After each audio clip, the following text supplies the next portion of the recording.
Apa yang kita harus belajar dari itu tidak bisa percaya Hamas. Kalau Anda dapat informasi, Palestina lapor begitu, Hamas lapor begitu, dulu sebelum kita percaya, dulu kita harus periksa. Karena kesempatan besar itu bohong. Jadi kita bisa membukti bukan Israel menghancurkan gereja di sana. Hamas coba pakai gereja sebagai perisai manusia.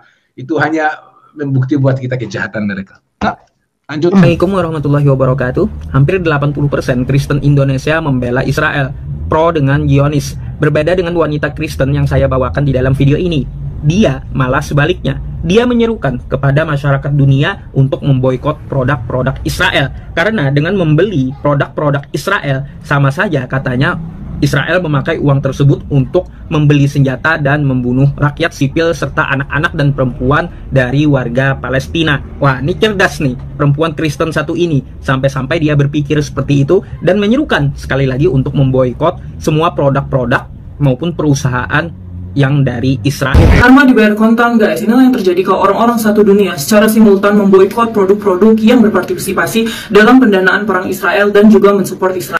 Seperti yang teman-teman tahu, kejahatan perang Israel ini sudah diambang batas karena sudah menjatuhkan bom ke rumah sakit dan juga anak-anak dan juga sipil. Sehingga warga seluruh dunia, bukan hanya yang muslim, juga berhenti memakai produk-produk seperti dari Unilever, Johnson & Johnson, kemudian Starbucks yang sudah terang-terangan dan juga McDonald's yang bahkan di Amerika sempat mengganti bungkusnya dengan warna biru putih yang notabene merupakan warna bendera Israel. Akibatnya apa? Efek dari boykot ini udah terlihat ya dari harga-harga saham per tanggal 27 kemarin karena sekarang kan weekend.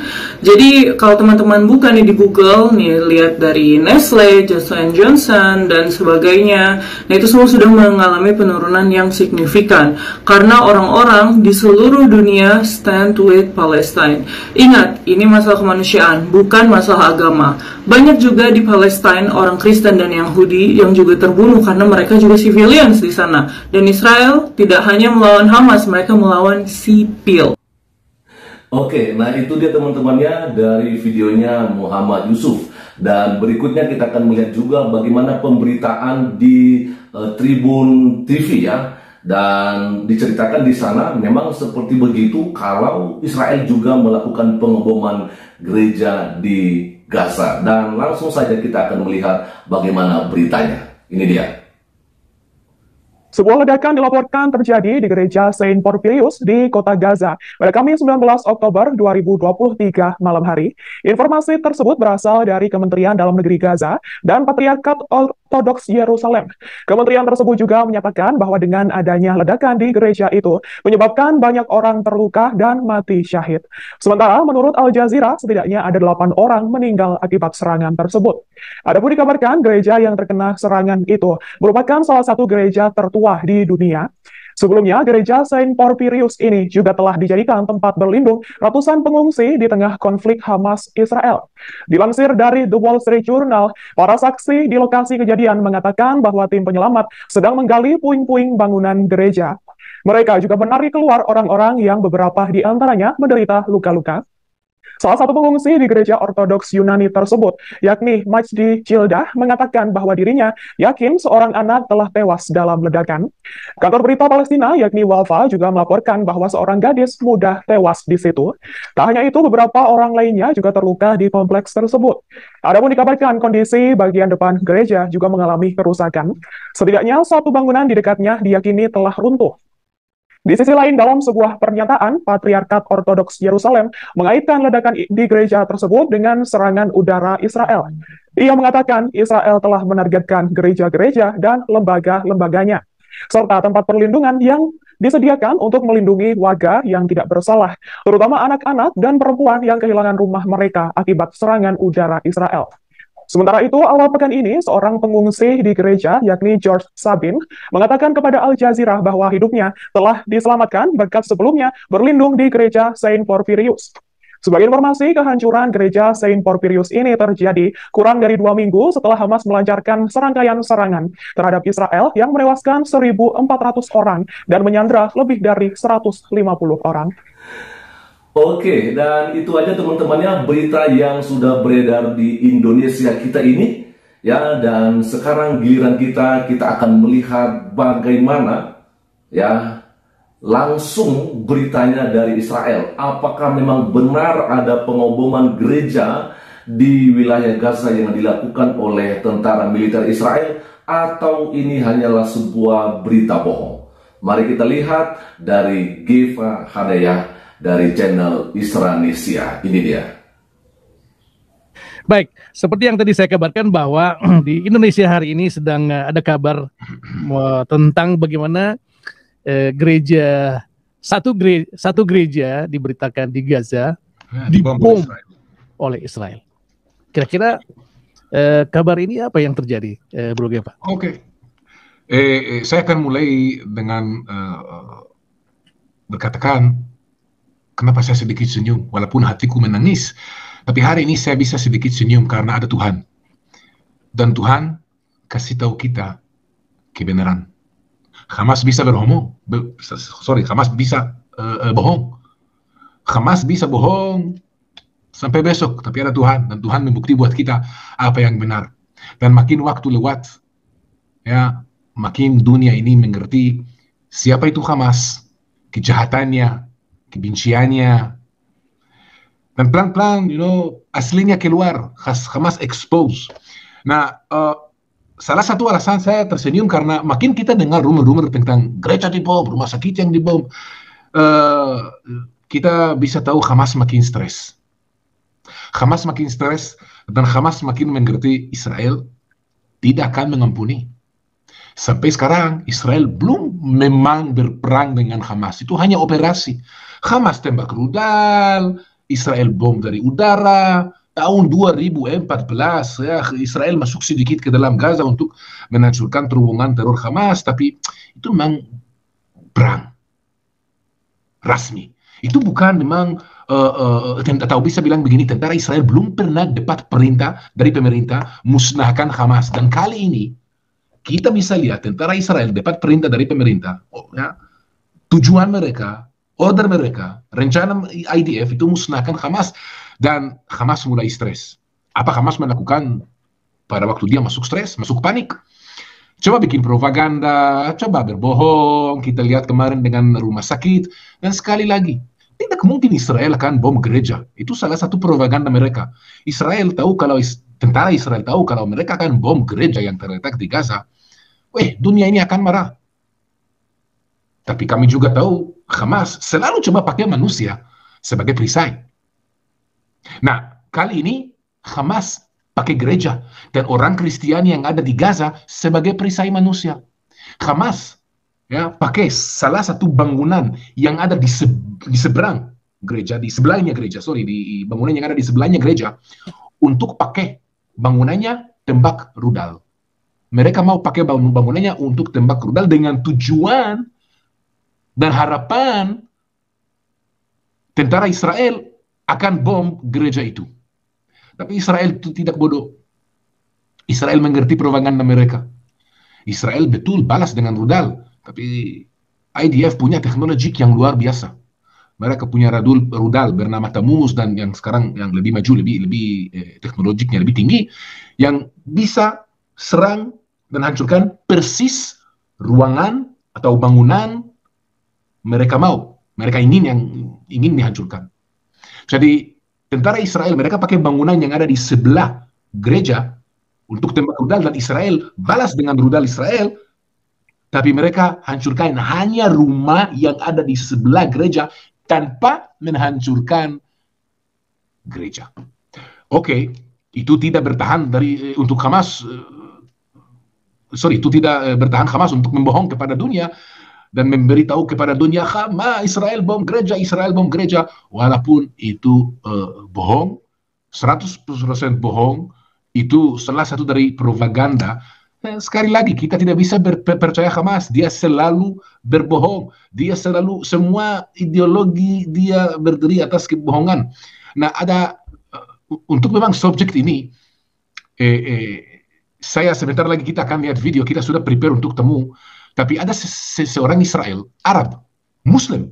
Dia orang Arab, orang Muslim yang tinggal di Israel, yang ikut tentara Israel. Dia dulu masuk tentara Israel, walaupun dia tidak harus. Tapi dia volunteer untuk masuk tentara Israel, walaupun dia Muslim.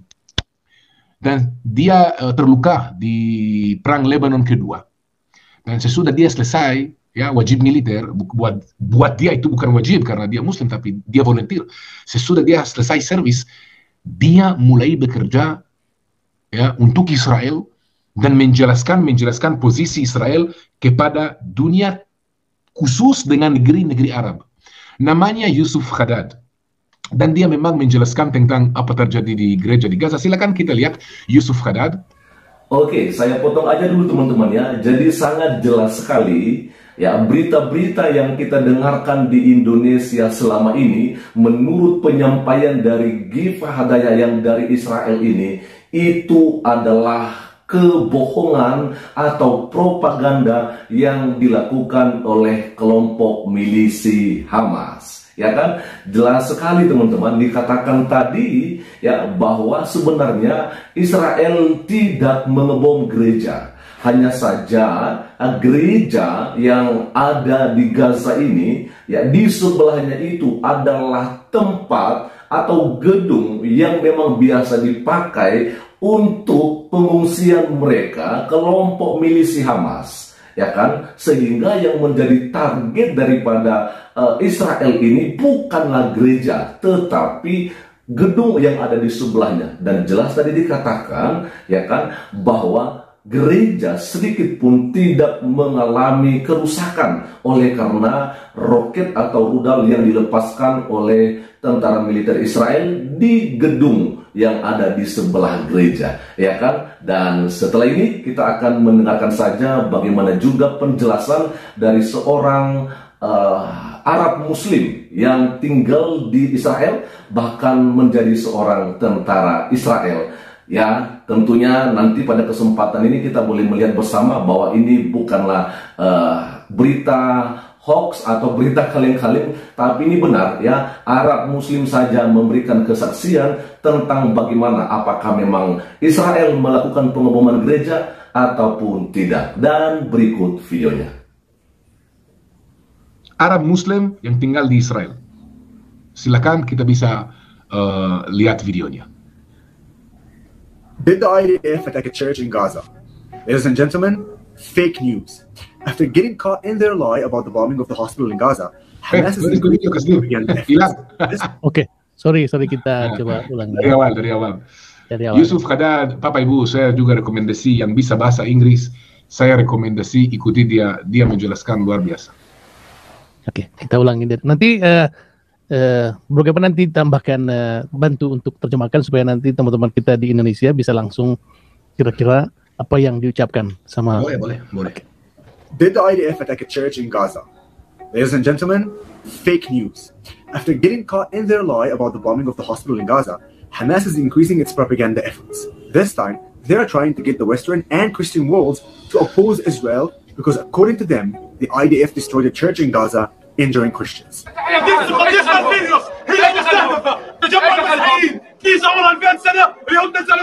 So, did that actually happen?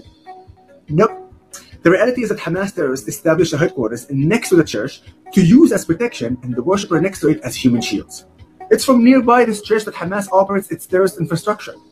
Israel has no intention of harming any house of worship or holy place ever. And even in this case, IDF Air Force planes directed their fire at the headquarters only. You can see for yourself that the church is still standing. The videos prove it. This is another weak attempt by Hamas to incite violence against Israel with lies and propaganda. But that's what I'm here for.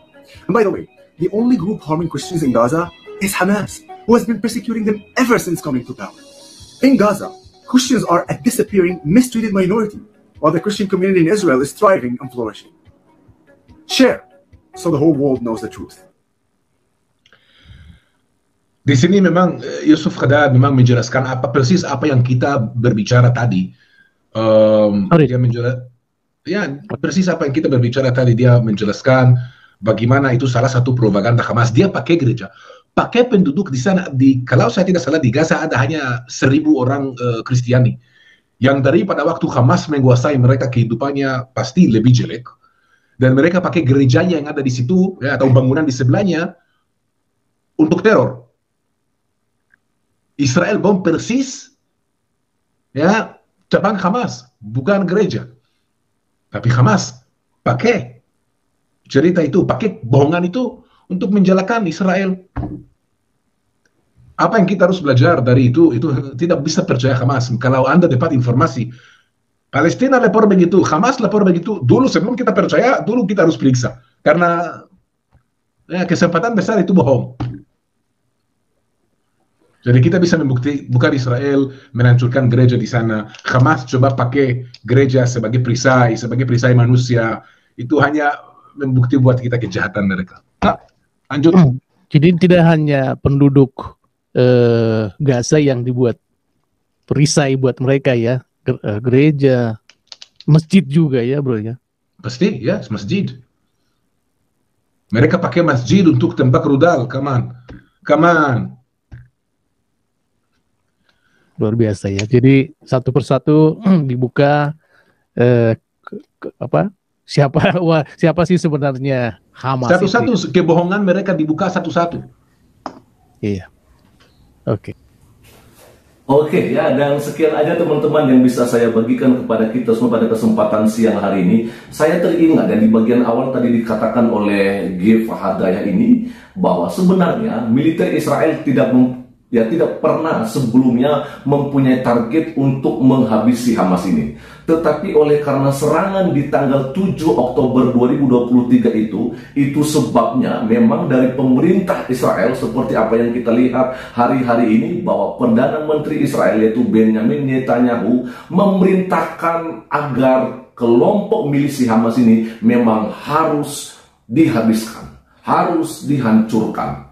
Nah teman-teman, kita menjawab apa yang disampaikan oleh seorang Muhammad Yusuf. Apakah dalam hal ini kita sebagai orang Kristen di Indonesia benar seperti apa yang dikatakan oleh Muhammad Yusuf bahwa 80% dari kita orang Kristen di Indonesia mendukung Israel atau mendukung apa yang dilakukan oleh tindakan-tindakan Yahudi hari-hari ini terhadap wilayah Gaza? Halo, ingat bahwa kami sebagai orang percaya tidak pernah diajarkan untuk melakukan peperangan, pembunuhan, pembantaian, dan apapun kejahatan sejenisnya. Ya kan? Tidak pernah. Kami diajarkan oleh Tuhan Yesus untuk saling mengasihi satu sama yang lain. Ya kan? Tapi selama ini, kenapa kami harus menyampaikan sesuatu kebenaran? Itu memang sudah menjadi tugas kami. Tidak berarti kami membela Israel. Tapi sejarah yang kita lihat dari Alkitab dan juga kitab sucinya orang Yahudi jelas mengatakan, ya kan, kalau ini memang perebutan tanah yang seperti kita lihat hari-hari ini, jelas saja bahwa Yerusalem itu, wilayah Palestina yang dulunya Kanaan itu adalah miliknya Israel. Bukan berarti kita mendukung Israel untuk menghancurkan orang Palestina, apalagi warga sipilnya. Bukan seperti begitu. Jadi yang mau kita itu hari-hari ini adalah mari kita sampaikan kebenaran sejarah dan kebenaran apa yang terjadi hari-hari ini. Jangan seperti kelompok milisi Hamas yang selalu menyampaikan berita-berita bohong atau propaganda seperti apa yang disampaikan oleh G. Fahadaya. Kita tidak membela Israel atau militer Israel dengan apa yang dilakukan di wilayah Gaza. Dan apalagi juga tidak membela dan tidak mendukung Hamas yang melakukan serangan lebih awal di tanggal 7 Oktober yang akhirnya seperti membangunkan singa yang sedang tertidur. Muhammad Yusuf Bey, gak ada untungnya kami bela Israel, apalagi kami bela Hamas yang ada di Palestina. Kalau Anda semua malah mendukung Hamas, itu buktinya kalian memang mendukung yang namanya kejahatan, mendukung yang namanya peperangan dan pembantaian terjadi di dunia ini. Kalau kami tidak, yang kami inginkan berdamai ya antara Israel ya dengan Palestina. Tanpa Hamas, Israel dan Palestina bisa berdamai. Ya, jadi ini yang kita rindukan Muhammad Yusuf. Anda jangan salah menilai ya. Dan untuk orang-orang Kristen yang juga tidak mengerti soal persoalan ini, ya, ayo belajar lagi ya, belajar lagi untuk mengerti semua tentang ini agar kita jangan sampai salah paham. Haleluya, haleluya, haleluya. Assalamualaikum warahmatullahi wabarakatuh. Salam Aki. Aku kabarkan Injil keselamatan. Bapak Ibu kasih Tuhan, ketemu lagi dengan saya Evangelis Abraham Effendi Usman. Bagaimana kabar Bapak Ibu semua? Nah saudaraku para pencinta Injil Habagat, sebelumnya saya mengucapkan selamat hari Minggu, selamat beribadah. Tuhan Yesus Kristus memberkati setiap kita. Bapak Ibu, itu tadi cuplikan videonya di mana kita mendengarkan berita yang sesungguhnya. Karena selama ini kita mendengar hal-hal yang kurang benar, bahkan tidak benar. Bukan seperti apa yang terjadi di lapangan. Dan banyak sekali orang-orang tertentu yang memutarbalikkan fakta. Kenapa mereka bisa memutarbalikkan fakta? Karena mereka melihat apa yang mereka lihat di media sosial. Nah, medialah yang memutarbalikkan fakta-fakta yang sebenarnya terjadi di lapangan. Seperti kita melihat bagaimana Israel dituduh menyerang ini, menyerang ini, menyerang ini. Padahal semua yang melakukan itulah Hamas. Banyak orang mengutuk Israel, padahal yang melakukan duluan itu adalah Hamas. Tapi tidak ada yang mengutuk Hamas. Inilah yang sedang terjadi di bangsa dan negara kita. Tapi itu urusan mereka Bapak Ibu. Urusan kita adalah mari kita berdoa sungguh-sungguh untuk kedamaian Yerusalem. Shalom Elohim, shalom Tuhan menyertai Israel dan peperangan ini segera berakhir. Inilah tugas kita sebagai orang percaya, sebagai anak-anak Tuhan, sebagai orang yang cinta kedamaian. Kita tidak diajarkan untuk mencintai peperangan, dan kita juga tidak diajarkan untuk kutuk mengutuk. Ya, tidak diajarkan. Firman Tuhan berkata, siapa yang mengutuk maka dia akan dikutuk. Siapa yang memberkati maka dia akan diberkati. Bapak Ibu, setiap kutuk yang dilontarkan oleh bangsa di luar Israel untuk Israel, kita berdoa sama-sama, bersehati, bersepakat supaya kutuk celaka maut yang dilontarkan oleh bangsa di luar Israel menjadi berkat bagi bangsa Israel. Celaka maut kutuk yang dilontarkan oleh bangsa di luar Israel menjadi berkat bagi bangsa Israel. Nah, saudaraku, dan sering sekali saya kasih tahu kepada kita semuanya bahwa Hamas itu bukan pelindung bagi warga Palestina. Hamas tidak pernah melindungi warga Palestina. Justru kebalikan daripada apa yang sering kita dengar. Hamas berlindung di balik rakyat Palestina. Hamas tidak pernah melindungi rakyat Palestina, tetapi justru Hamas berlindung di balik rakyat Palestina. Menjadikan ibu-ibu dan anak-anak sebagai tameng sambil menembakkan ratusan roket ke arah warga sipil Israel. Tapi lagi-lagi Hamas tidak pernah ada yang mengutuk. Yang dikutuk adalah ketika Israel membalas serangan Hamas. Wajar saja PBB dan dunia internasional mencap Hamas teroris. Bahkan negara-negara Arab banyak tidak bersimpati pada Hamas. Hamas pasti sudah memperhitungkan bahwa serangan yang mereka lakukan ke Israel berisiko dibalas oleh Israel. Dan rakyat sipil Palestina lah yang menanggung dampak paling buruknya. Tapi Hamas tidak peduli pada nasib rakyat Palestina dengan terus melakukan serangan ke Israel. Mengapa mereka tidak peduli pada rakyat Palestina? Karena mereka hanyalah organisasi bayaran. Mereka diperalat oleh pihak yang ingin mengambil keuntungan dari perang. Nah, saudaraku dikasih Tuhan, para pencinta Injil Habagat, mari kita jeli melihat berita dan jelilah Anda di saat Anda kutuk mengutuk. Ya, jelilah di saat Anda kutuk mengutuk. Kalau kita kembali ke firman Tuhan seperti yang sering kami sampaikan dan yang sering Anda dengar. Siapa yang mengutuk Israel akan dikutuk, siapa yang berkati maka dia akan diberkati. Terbukti negara-negara yang mengutuk Israel, yang memusuhi Israel, sampai detik ini negara tersebut tidak pernah ada kedamaian di dalamnya. Rakyat tidak ada yang sukacita, justru banyak rakyat yang menderita. Salah satunya adalah Palestina. Kita juga melihat bagaimana Presiden Palestina mengutuk keras serangan Hamas ke Israel. Dan yang membuat Gaza hancur hari-hari ini itu bukan Israel tetapi Hamas. Karena semua ini dimulai dari Hamas. Tetapi bangsa dan negara kita Bapak Ibu, sebagaimana kita ketahui, dan saya mengajak teman-teman semuanya supaya benar-benar memilih kata-kata yang tepat saat ini untuk memberikan informasi antara Israel dan Hamas termasuk Palestina. Jangan sampai ditangkoi Bapak Ibu ya, jangan sampai ditangkoi.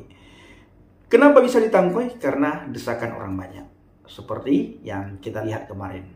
Nah, baik Bapak Ibu, itulah cuplikan videonya. Kiranya memberikan informasi kepada kita, informasi yang benar. Dan mari kita bagikan cuplikan video ini sehingga banyak orang mengetahui apa yang terjadi sebenarnya di lapangan. Terima kasih. Assalamualaikum Bishim Babasiyah. Salam Aki. Aku kabarkan Injil keselamatan. Bapak Yahweh Bishim Adonai Yesus Hamasiah. Ruah Kudus memberkati kita semua. Haleluya. Amin. Salam bertakdim. Terima kasih.